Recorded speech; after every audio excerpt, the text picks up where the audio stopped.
Hello and welcome to the class of monthly current affairs, that is recitals in depth. Here we will be covering key topics from science and technology section featured in the month of August. We'll explore the type of telescopes, especially the Growth India telescope recently which captured an astonishing asteroid. Then we will learn why there is a craze of genetic screening which is increasing among the athletes. Then what are the unique kind of organisms named as extremophiles? Then what is dysbiosis, which could be caused due to abuse of antibiotics? Then what is the phenomena of super blue moon? What are forever chemicals, which was a featured topic in prelims 2024 this year? And some other interesting concepts. To understand more in detail, stay tuned. Now, in the second part of recitals, we have very important concepts to discuss. So, we will be starting from osmolytes and covering all these topics. Not much great detail are required in covering these topics because from UPSC point of view, please understand what is the demand of examiner from you, and do you need to do a PhD in science and tech? Definitely not. So we will be touching their applications, their core concepts, and how are they relevant for UPSC exam and if they have repeated themselves in any of the PYQs. Taking that consideration forward, let me bring you the first topic, which is osmolytes. A lot of disease that we as humans suffer and many other animals suffer is because of the breakdown of the basic building block of our body, which is the proteins. It could break down because of multiple stressors, the environmental stressors, the neurological stressors, for example, stress, and also because of certain lifestyle or hormonal stressors. Many a times genetic stressors could also be there. So imagine it like this. A lot of stressors are continuously acting on the very basic building block of your life, which is protein. But of course, nature has its own solution. So nature and God has provided us with osmolytes. Osmolytes are those micro compounds or basically organic molecules which are responsible for maintaining the shape and function of the proteins in our body. So recently, we are studying this in the month of August because scientists have found out that these essential complex bodies or these complex molecules are collectively known as osmolytes because they are responsible for maintaining the osmolytic balance in our body. Now, let me take you to some of the core concepts. First of all, what is the process of osmosis? So what is osmosis and how osmotic balance is maintained in the body? So do you remember back in the days of our schools, we used to learn about the experiment of a little raisin. So you take a raisin, a dried raisin, and soak it in water bowl. In the next morning, you will see that it has swollen up.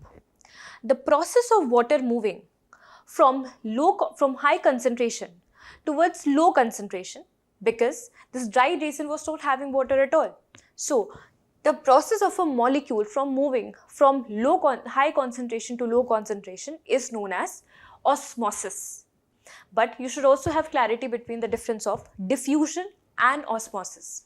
If the medium is water or if the medium is semi-fluid, then this is known as osmosis. But if it is happening in the form of air molecules, that is movement of particle from high concentration to low concentration, as you can see in the case of incense stick, or in Hindi we call it the agarbatti. So that kind of that fume, it moves across all the parts of the room. Why? Because it is moving from high concentration to lower concentration because of the virtue of process known as diffusion. So if it is happening with the air molecule, it is diffusion. But if it is happening in the case of water movement molecule, then in that case it is known as osmosis. So the movement will always, by its very nature, will move from higher concentration towards lower concentration. Now this happens in many parts of our body as well. So let's take the case of kidneys in our body. So kidneys are organs which are responsible for filtering out the impure fluids from the body, convert it into a concentrated impure form of fluid which is known as urine. Now think about it. Because of the natural nature of movement of fluid, it will move from high concentration to low concentration. So something definitely needs to be there in the uterus or in this structure or these capillaries of the kidneys so that the reverse movement of urine doesn't happen. This is ensured by maintaining an osmotic balance. So let's say you take that resin, the experiment that we have talked about, you take that resin out again in the night. You will eventually see that all the resin will again start shrinking up. So how to ensure that that resin maintains its structure? What we can do is, we again place the resin in the same water for a longer period of time, and you will see that the structure is maintained. Why? Because there is no differentiation now between the concentration. Concentration outside of the water is same as that of inside the water. So no movement will happen and no shrinking of resin will happen. So definitely in our body also, nature has done it in such a way so that the shrinking of the cells which are going through a lot of osmotic pressure, osmotic imbalance, that they don't shrink, their proteins don't shrink, and for that we have got certain osmolytes. These osmolytes could be amino acids, for example glycine, they could be some polyols, they could be some sugars. So they collectively are known as a class which are responsible for regulating the very structure of our proteins. These are known as osmolytes. Osmolytes. So I hope the concept of osmolyte is clear, and only this much is required. Now what is the application of knowing that osmolytes are important for maintaining the structure of proteins? Because it is due to the aberrations and stressors on the protein that the protein could degenerate itself. Now just imagine the very core building block of our body is getting degenerated. This will lead to a lot of issues in our body, the health related, disease related issues in our body, and especially related to those areas where this osmotic imbalance is high. So what are these areas? First of all, kidney. So it can cause nephrotic disorders, it can cause kidney disorders, right?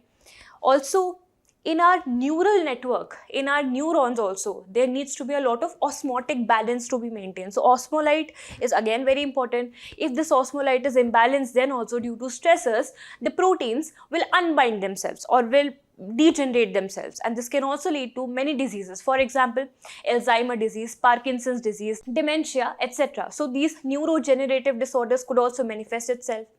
So if we want to find a good solution to them, the solution lies in discovering the importance of osmolytes in our body and understanding how to create them artificially using biotechnology. Talking about these two diseases, which is the Parkinson's and Alzheimer's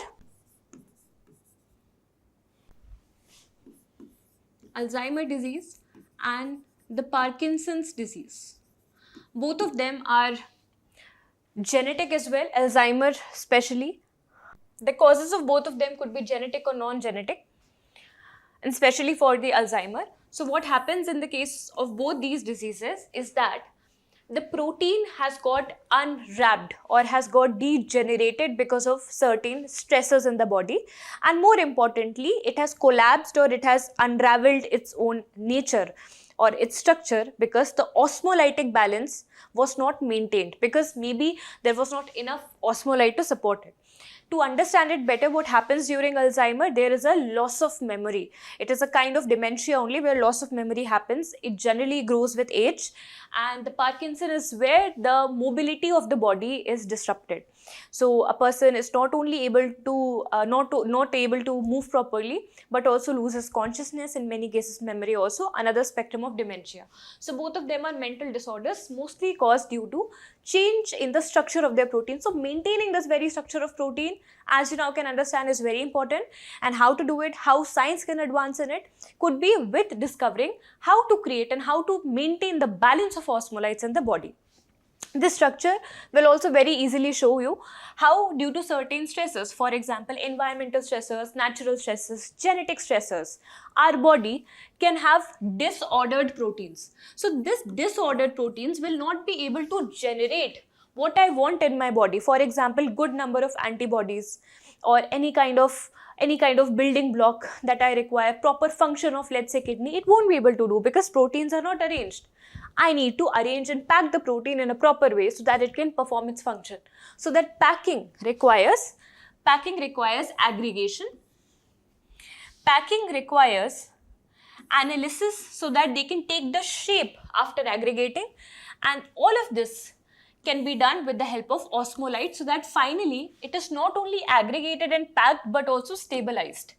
So for all of this, what is the solution? Osmolytes. Okay, moving on to the next topic. Now recently, Bihar police has captured a person who was carrying just 50 milligrams of a chemical element.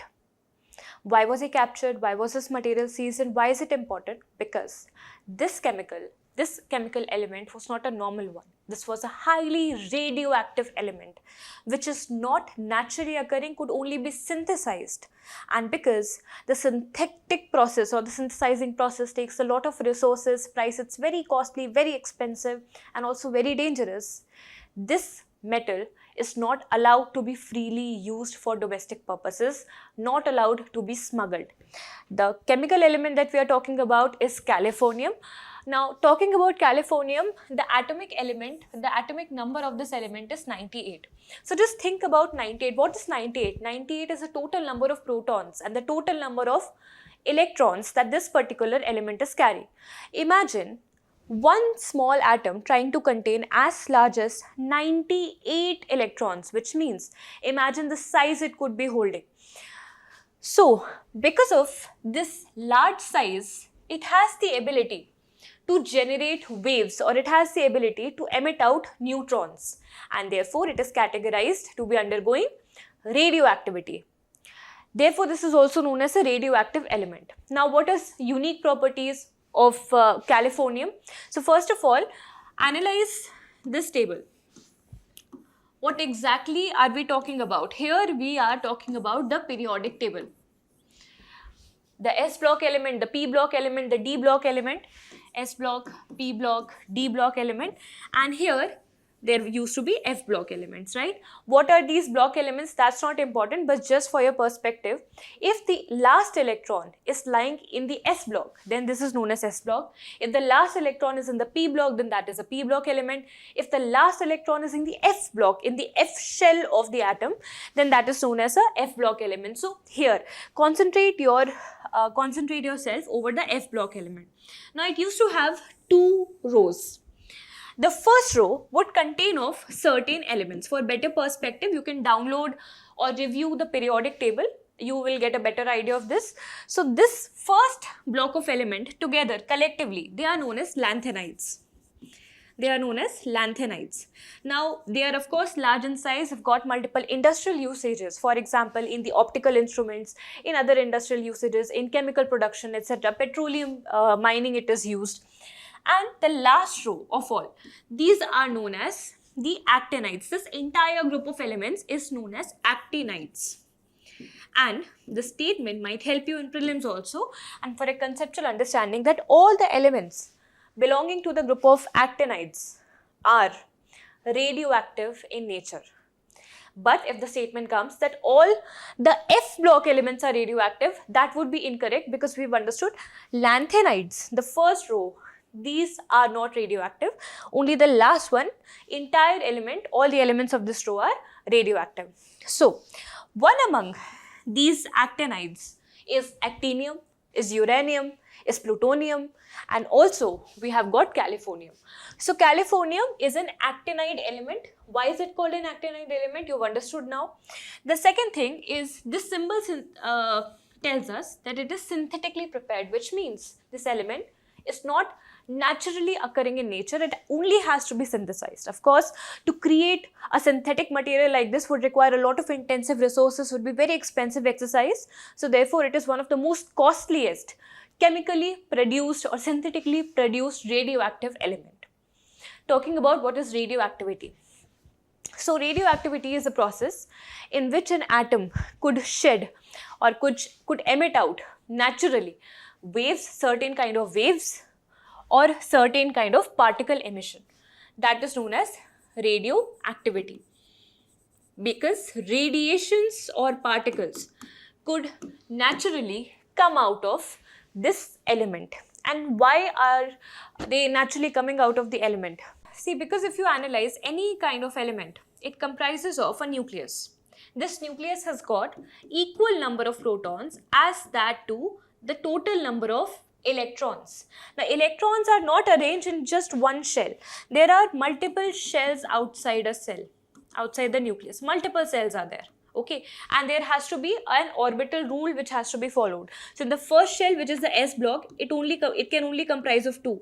At max, the second block will comprise only of 8. The next one will comprise only of 8. Then the next one will comprise only of 8. Then the next one maximum 16. Next one maximum 32. So on and so forth. This is how the electrons are arranged. Now just imagine, in order to accommodate 98 electrons, the size of this atom would go on to be very, very big.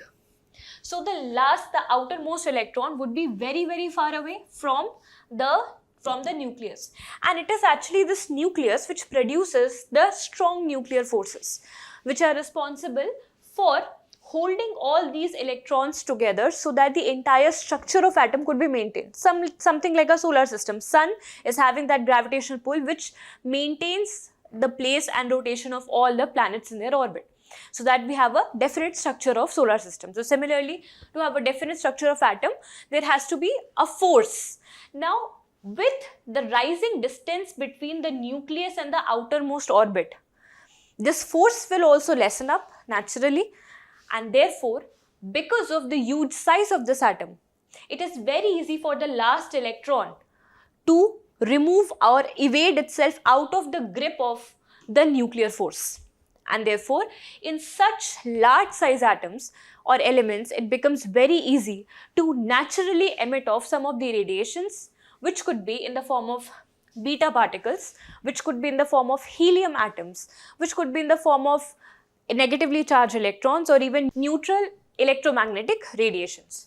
So this process is known as radioactivity, and therefore we can see that radioactivity is not performed by all the elements, but only some of them can perform it. Some of them that you know are plutonium, it's your thorium, it's uranium, but not all of the radioactive elements are naturally occurring. Some of them can be synthesized as well, for example, californium.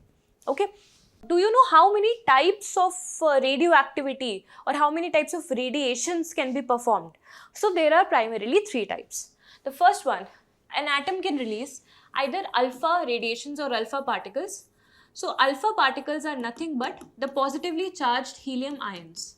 Positively charged helium ions are known as an atom radiating alpha rays. What if it is radiating beta rays? So beta rays are negatively charged ions. These are negatively charged ions. They can also emit gamma rays. So gamma rays are neutral electromagnetic radiations, and they can also emit neutrons. So anywhere, wherever there is an application of identification of a chemical element. By the way, how do you know that an atom like californium has been created, or how to detect an atom like this, or let's say for that matter any other element? For that we would require something which can generate neutrons, so that it can interact with these unidentified elements, and then they can tell us the size of these elements. So therefore, such radioactive elements are also used to predict and identify the sizes, the nature, the structure of different elements and different chemical compounds. And there are many other uses as well. For example, it is useful for, as you can see, nuclear fission processes. So it can also create nuclear energy, but because it is very expensive to be created, therefore as of now we do not have the technology to utilize californium in the nuclear power reactors. But what are we actually using right now? Primarily uranium. Is there any country which has started using thorium? Yes, and we'll be looking into that in the upcoming slide. Moving on to next topic. Now, have you ever imagined if life can thrive in very, very high temperature, let's say in the ionosphere? Or have you imagined that life can thrive in some of the saltiest places of the earth, for example, the Dead Sea and the Lake Van of Russia? Have you ever imagined that life can also thrive in 5,000 fathoms deep, cold polar ocean? Can life thrive over these places? Yes. And some of the microorganisms who are so resilient that have made it possible, these are collectively known as extremophiles. Extreme means something which is living in extreme situations, be it in the extreme temperatures, be it high or extremely cold, or in the extreme salinity, extreme radiations. And philes means loving. So something which is loving of the extreme conditions and can thrive in it are coming under the category of our next topic, which are known as extremophiles. So yes, the answer is that yes, some of the life can thrive in some of the most extreme atmospheric conditions, extreme stressors on and across the universe. And for Earth, they are known as extremophiles. These extremophiles, though they can survive, they are the most simplest form of microorganisms. In the previous lecture, we already saw this life tree. Now, in the previous lecture of recitals, which is in the month of July, I already taught you that what has led to, or which group of organisms have led to sprouting up of these various branches. I will be waiting for this answer in the comment section so that I know that you have been following up recitals from the last month. So let me know from which branch all of these different branches of bacteria, archaea and eukarya families have sprouted up. But coming back to extremophiles, I have told you that they can survive in extreme conditions, but they are very, very simple. They are simple, and therefore the bodily functions that are required to be maintained are also minimal. To maintain the minimal basic requirements of body, one can also survive in the extreme conditions. But for us, for humans, for plants, for animals, which come under the eukaryotic category, we have got multicellular, multi-complex kind of mechanisms in our body. We have got respiratory function, we have got excretory function, we've got circulatory functions. To maintain all of these functions, it becomes very difficult to operate beyond a fixed bandwidth of temperature, of salinity, of pressure, of extreme other environmental factors.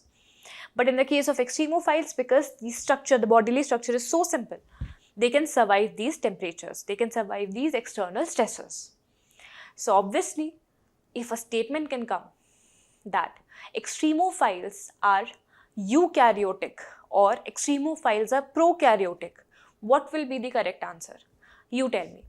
So, because I hope that you have already realized that extremophiles, because of their simplicity, would be lying under the category of prokaryotes. So, the bacteria and the archaeas, both of them are a part of prokaryotic family, and both of them collectively can also come under the extremophile category. So, extremophiles are bacteria and they are archaeas. For example, methanobacterium which can be present in regions where extreme amount of methane gas, concentrated amount of methane gas is there. They can still survive over there because these are extremophiles. Similarly, what are halophiles which can survive under extreme salinity condition. So let's look into the different types of extremophiles depending upon the extreme condition in which they inhabit. So the first kind is obviously something which can survive in extremely high temperature. So these are known as thermophiles. Thermophiles because they can survive in extremely high temperature. Now the second one is phycrophiles.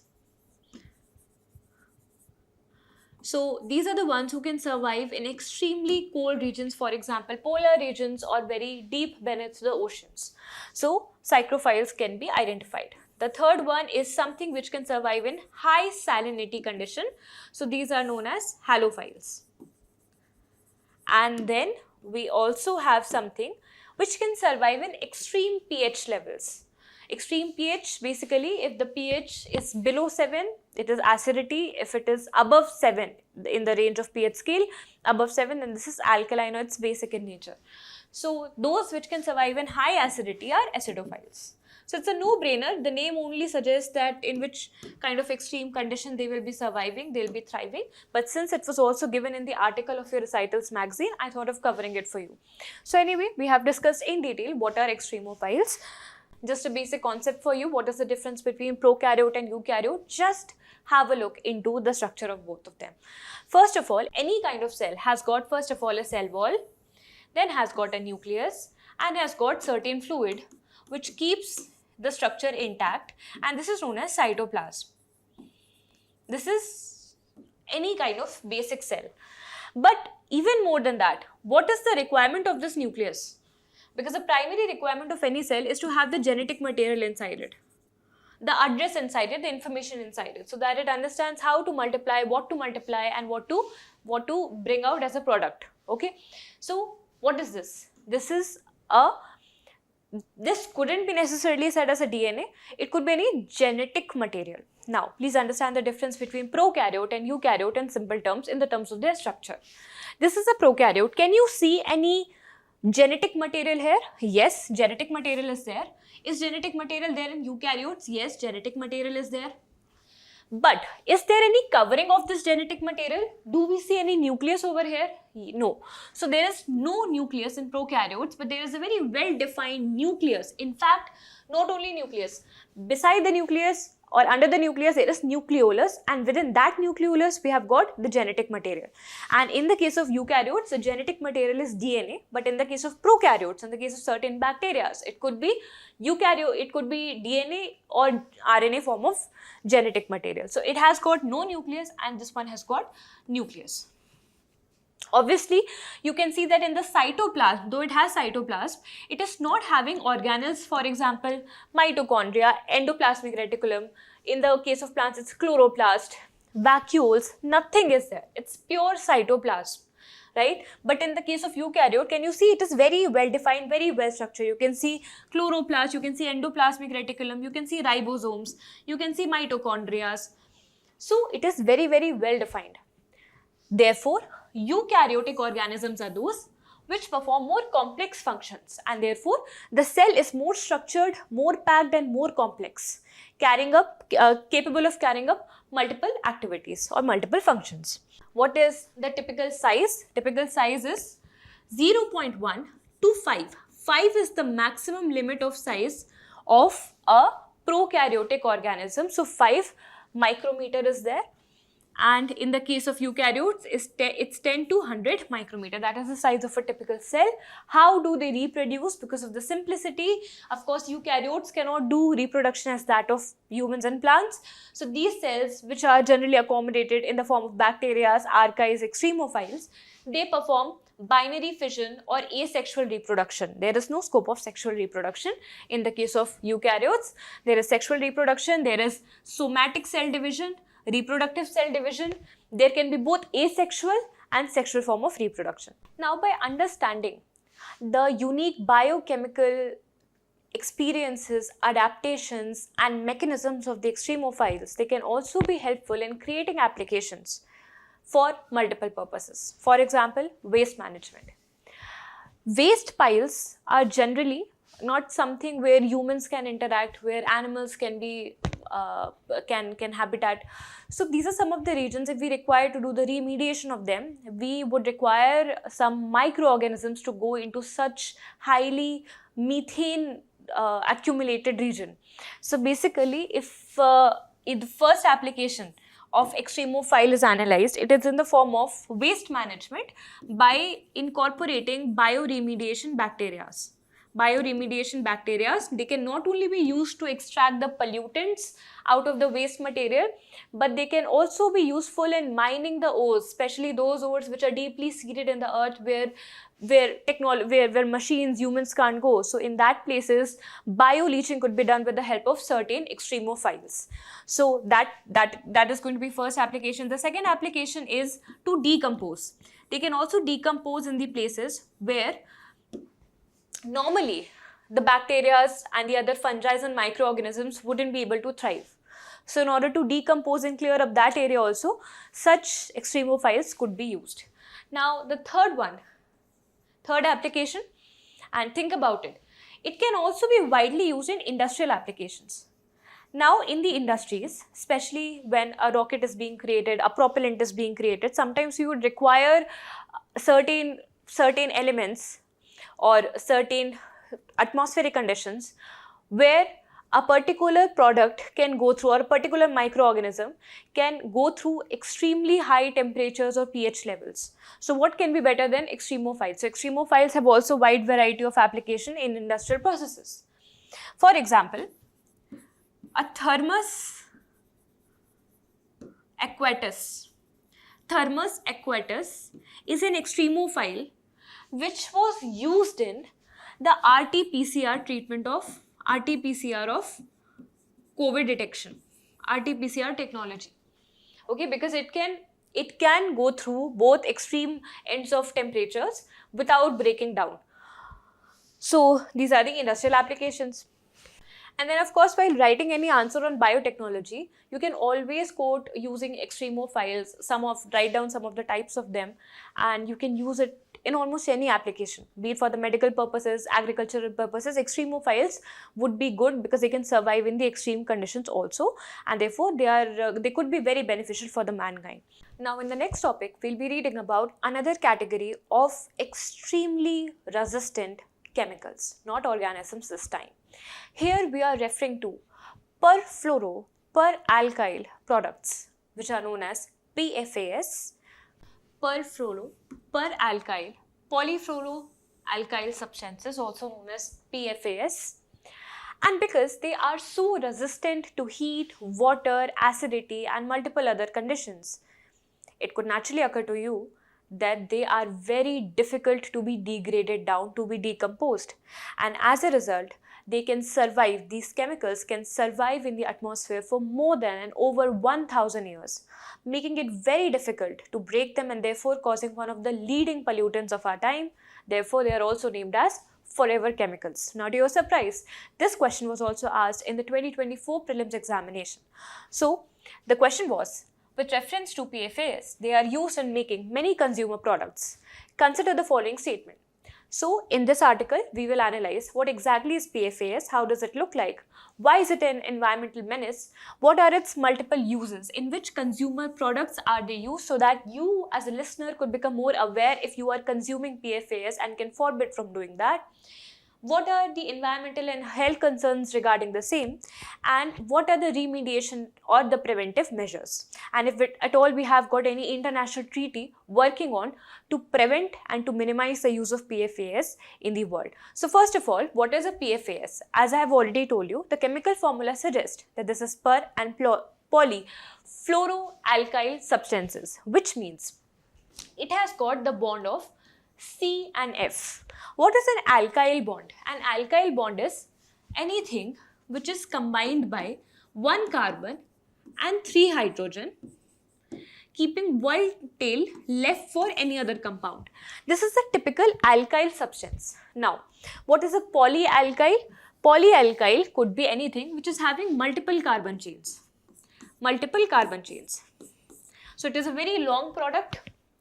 The second thing is, it is fluoroalkyl, which means in the place of these hydrogens, the hydrogens are getting replaced by fluorine ion. It is replaced by fluorine. And as you know, that carbon along with fluorine has got such an affinitive bond, the energy of affinity is so high that it becomes very difficult to break down this bond. And as a virtue of the nature of this particular compound, which is fluoroalkyl, because it has got fluoroalkyl bonds, and I have already told you about the nature of carbon and fluoride bonds together. So therefore, they become forever chemicals because it becomes very difficult to degrade them, because they can sustain any kind of heat or any kind of water, any kind of extreme temperature. Okay. Now, once you know about the forever chemicals, where exactly will you find them in nature, or where exactly will you find them in the consumer products? Of course, it is a synthetic material, so it's not naturally occurring, but in consumer products, it's everywhere. The non-stick cookware that we use, the black color Teflon coating, it is actually comprising of this CNF bond, which means it is a PFAS. It is a forever chemical. The second thing is certain types of clothing which are stain-free, because it is resistant to any kind of staining. Those are also containing of PFAS. In the industries, if you see, there are certain kind of belts which are water-phobic, hydrophobic. They are water resistant, they are stain resistant, they are acid resistant. So those type of conveyor belts, they are also made up of PFAS. Certain cosmetic products that we use, especially different kind of shampoos, they are also containing these compounds which are PFAS. So whenever you are buying any cosmetics, let's say, or any kind of consumable, be sure to check whether in the ingredients it has got any kind of polyalkyl or fluoroalkyl substance in it. So check for the PFAS, because once it enters into the food chain, it becomes very difficult for the body to decompose it, degrade it, because they can also live in the very extreme conditions of our body. And not just for 1 or 2 years, but it could also live for 1000 years, which means it could also potentially degrade and degenerate our genetic material. Can also create many genetic disorders later on. It can also get inherited into our next generations. Not only that, within the body, it can create bioaccumulation and could also lead to cancerous cells. So these are the health concerns. And what are the environmental concerns? Of course, in the environment also in large, it will do bioaccumulation because they are not decomposable. So let's say we have got certain plastics, we've got these conveyor belts. In fact, some of the food wraps that is used by the fast food industry, because they are heat resistant, they are also made up of PFAS. So the moment these micro or nanoparticles enter into our food chain, enter into the atmosphere, it becomes next to impossible to degrade them. And something which is not getting degraded in the upcoming 5 to 10 years is basically only causing accumulation in the environment, causing to a large scale pollution. So the next kind of prominent pollutant that we are seeing nowadays is forever chemical, because it has got multiple environmental and health concerns. So we have understood what are these, what are the uses, what are the concerns. Now to check whether you have understood the concept easily, I will ask you to read this PYQ asked and then try to solve it. And do let me know about the answers in the comment section, would really appreciate it. Coming to more details about PFAS. Now have a look into the environmental cycle, the life cycle of the PFAS. The fact that it can release from a consumer, from a household, because it is a consumer based product. It could be released from industries, it could be released from refineries. So because it could be released from so many resources, it can also release in all the direction. Could be in the landfills, could be in the air, could be in the discharge, and therefore could be entering into the rivers, then could be taken up by fishes, then that can get bioaccumulated in other larger forms of body. So basically it can be there in all the layers of atmosphere. And because the contamination rate is too high, therefore it becomes very difficult to address, to capture and to remediate this pollutant, because it is coming from a non-point source, which means it is not just coming from one source but through multiple sources. So it becomes very difficult to deal with it. Now, what are the health concerns? It can cause testicular and kidney cancers. It can also lead to lower infant birth weights. Why? Because the absorption capacity of the intestines could also be compromised, because the person could be having, or the infant could be having, a lot of PFAS in the stomach, in the intestines. Next is, it can also lead to high blood pressure, because it can clog up the vessels of the blood. Okay, it can also lead to decreased vaccine response in the children because of not enough production of antibodies in the body. So these are some of the environmental and health concerns. You can also use these diagrams if such question is asked in the mains paper. Now, what are the remediation efforts? By far, we have got certain filtration methods with the help of biotechnology. So the first one is granular activated carbon filtration. So you do nothing. So you basically create a active carbon sheet. So we have got active carbon face washes and face masks and different kind of things, toothpastes also, because activated carbon can actually capture such carbon bonds. So activated carbon sheet could be installed in the industrial places where such effluents can get released, either in the form of streams or in the form of smoke. So when these substances, when they are passing through this activated carbon sheet, they will get trapped in the carbon sheet, and therefore what we will get is a pure substance, a pure form of air, a pure form of water. It is not very effective, but yes, in the industrial application it could be fairly effective. So activated carbon filters can be used. This can also be used in the showers, it can also be used in our basins, etc., so that the PFAS could not reach out to us. So at the consumer level, this process can be used. Second is ion exchange resin. So certain resin sheets can also be used. They will also absorb these carbon bonds, carbon fluoride bonds, and therefore it can also lead to cleaning up of the substance or the chemical substance.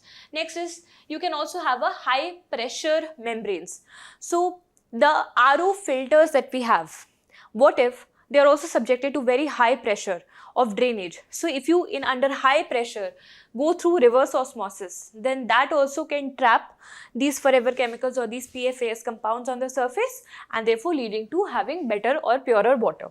Next is doing advanced oxidation process. So you just have to understand these few keywords. First is use of activated carbon, use of resins, use of high pressure RO membrane, reverse osmosis membrane, and use of oxidative processes.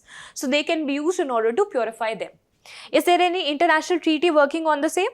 Yes. So we have got PFAS, which is lasting for a very long period of time, which means it is a persistent chemical. Is it an organic compound? Think about it. Yes, anything which is having carbon and hydrogen bond is known as an organic compound. So this is a persistent organic pollutant. And which environmental treaty deals with persistent organic pollutants or POPs? It is the Stockholm Convention, which was signed in the year 2001 and entered into force in 2004.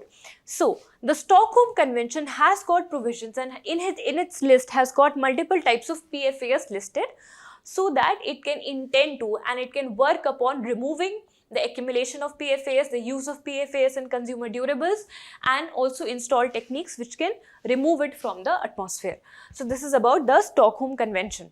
Please remember that in the Stockholm Convention, it has grouped all the persistent organic pollutants into 3 groups: Annex 1, Annex 2 and Annex 3. Annex 1 means those chemicals which are intentionally produced, which have to be completely eliminated because they were intentionally produced as persistent organic pollutant. The second one are intentionally produced chemicals which are having certain restrictions because they cannot be removed from the entire supply chain or from the entire industrial processes. The third one are those which are unintentionally produced chemicals. So these are the group 3 chemicals. So this is about the Stockholm Convention, and whenever you have to answer any question, any mains question on POPs or on forever chemicals, always remember to make a mention of Stockholm Convention. With that, we will move on to the next topic. Now, our next topic is dysbiosis. You've heard about antibiotics, right? Antibiotics, which initially came out as a miracle drug because it could eradicate the deadly disease of smallpox back in 1960s, is now turning out to be a menace drug. Why? Because of its abuse and overuse. The antibiotic, its abuse, its overuse and misuse can cause a lot of problems. The first one that we have obviously heard of is the antimicrobial resistance. So what are we learning over here? What are the ill effects or side effects of the abuse of antibiotics? To name a few, the one that has been prevalently in news and that you already know, and UPSC has also asked a question on it. This is AMR, or antimicrobial resistance, which means our body, because it is so used, and its bacteria, because it is so used of antibiotic that they have almost gone resistant to it. It is not reacting to the resistance anymore. So the bacteria which you were supposed to kill with the help of antibiotic, they actually are telling a hello, a very good hi to the antibiotic and living along with them without getting killed. Basically, you're not able to cure your disease anymore because the body has gone resistant to it. That happens because of the abuse of the dosages, overdosage or underdosage of the antibiotic. So because of the high use of antibiotics, not just in the medicine sector, but in the dairy sector, but in the agriculture also, they have led to AMR in the body, and therefore some of the deadly diseases, for example, TB, for example, typhoid, and certain kind of cancers are also now rendered ineffective. And not just against one medicine, but also against a spectrum of medicines, which makes me talk about the type of AMR. Now, it could be a single drug-resistant AMR, which means against the most effective drug of the medicine, your body has gone resistant. The second one is a multi-drug resistant AMR, which means against the next line of defense of those disease, medicines which are more expensive, less prevalent, and more powerful. Against those also, your body has gone indifferent or resistant. And The last and the most threatening one is the extensive drug resistant AMR, which means your body has gone resistant or unresponsive towards the entire spectrum of the medicines which were there to treat the disease.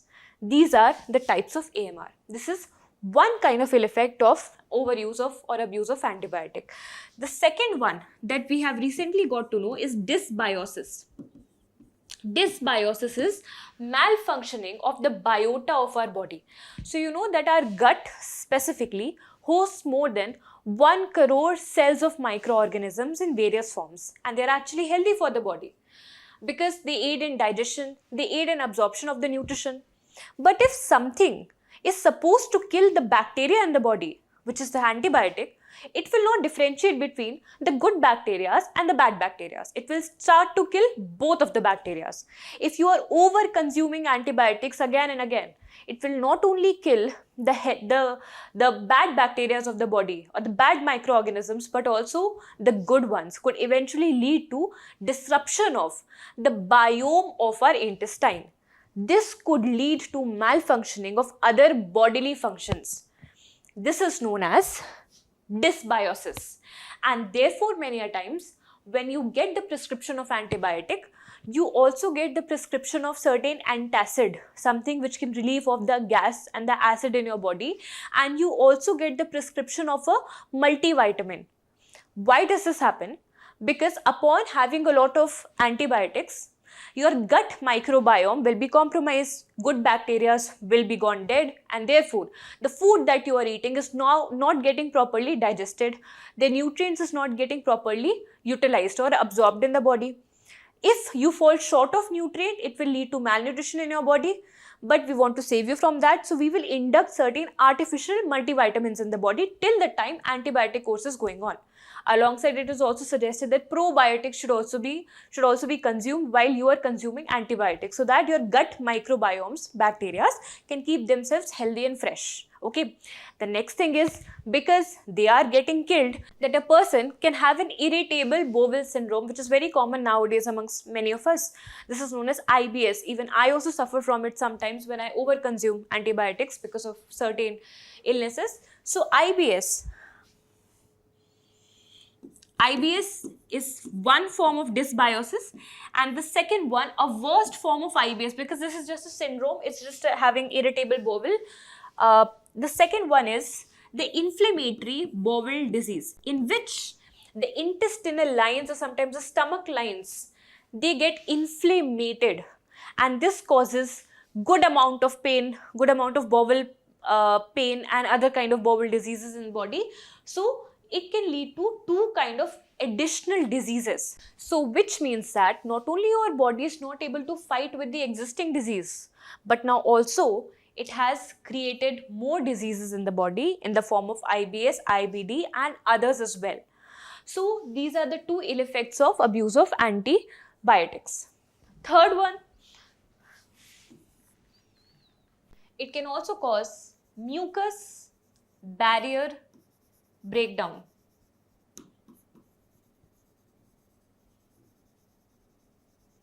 So what happens is, yes, we might have got a certain illness causing bacteria in the body, but it is not effectively able to erode the intestinal walls or the stomach walls. Why? Because of high acidity, and also because there is a layer of microbiomes which is protecting, or the good bacteria which are protecting the intestinal layer, and alongside that it is also held by a mucus layer. Okay, these are the protective layers of our body which stops the bacteria or the infection to grow across different areas of body, right? But sometimes this abuse of antibiotics can also break down this mucus layer. Why is it able to break down? Because it is killing the healthy bacteria of your body. The moment they get killed, the mucus layer gets exposed, and that easily gets washed off because it is now not able to hold itself with the help of gut microbiome. And so now the epithelial tissue, the tissue which is basically making up, or the outermost layer of the intestines or the stomachs, they are open and available for the other bacteria, the harmful bacteria, so that they can easily infect it. And this eventually leads to the intestinal bowel disease, or the inflammatory bowel disease. So it also leads to a lot of inflammation inside the body. This generally happens because of the mucus barrier breakdown. Now, why are we reading about this? Because very recently, upon researching about antibiotics, scientists have also claimed and proved that antibiotic abuse not only leads to AMR, something that we have been prevalently studying, but also leads to dysbiosis, also leads to mucus barrier breakdown, and therefore significantly leads to irritable bowel syndrome and inflammatory bowel disease. This is something that you will be putting in your answers, because these are the fresh news of science and technology that we have given to you. So I'm hoping that from the next time you're writing any answer on antibiotic or let's say the AMR, antimicrobial resistance, you will be incorporating such newly researched diseases and ill effects as well. Now, talking more about the health conditions linked to dysbiosis. Dysbiosis means that my basic biotic functions related to the mental health, the respiratory health, the bowel health, the excretory health, all of that is getting compromised only because of gut, because our gut or the intestine is linked to almost all the parts of the body. So sometimes you say that I'm getting a gut feeling. You're not getting the gut feeling from actually your brain. You're getting it from your gut, from the intestine, which is linked to the brain, because there is a clear-cut gut to brain axis. So when your microbiomes are happy, they are good, they are flourishing in the intestine, they'll be able to absorb the important vitamins, the important nutrients, for example, vitamin D3, vitamin B12, which are responsible for maintaining your mental health. So therefore, if your gut is healthy, you will have more mental clarity. You will feel more healthy. You will face lesser depressive or cognitive disabilities. So therefore, a healthy gut could lead to a healthy brain function, cognitive function, but a disrupted gut could also create dysbiosis in the brain functions. So they can affect the mood, they can affect cognitive abilities, they can affect mental health. Next is, gut is also having a clear link with our liver. Liver performs the function of clearing the blood, purifying the blood. So dysbiosis can also exacerbate the liver conditions and can create fatty liver. Okay, so fatty liver is another disease which can come up because of antibiotic abuse. Next is clear-cut skin issue. Many a times people who are having a lot of breakouts in the skin are generally told and advised to keep their stomach healthy. It's actually to keep their gut healthy, because the more their gut is healthy, the more it will reflect in the form of a glowing skin. So this happens because, again, a clear-cut relation between your gut, intestine and the skin. So if upon disrupting this gut health, a person could also develop a lot of acne, breakout, eczema, psoriasis and other skin diseases. Okay, so it is all linked to gut. So focus on the gut, and to focus on the gut, stay away from antibiotic as much as possible. And even if you are consuming the antibiotic dosages, make sure that they are combined with probiotics, multivitamins and also other things which are antacids. Okay. Now, from UPSC point of view, UPSC has already multiple times asked question on antibiotics. One such question is there for you as a homework. Try to answer it. So first of all, it says that antibiotic abuse is considered one of the most significant challenges of the world that the world faces today. What are the challenges that are posed by antibiotic? You have to be multidimensional in that case. Don't just write about human health, but also about environmental, how it affects the dairy, how it overall impacts the GDP of the nations. So talk about multiple challenges across multiple dimensions. Use multiple case studies of antibiotic prevention, government schemes that are there, because we have to discuss it. So use of government scheme way forward would be crucial. So let me know about this answer in the comment section, or do write it down and maybe we can help you with its evaluation and review.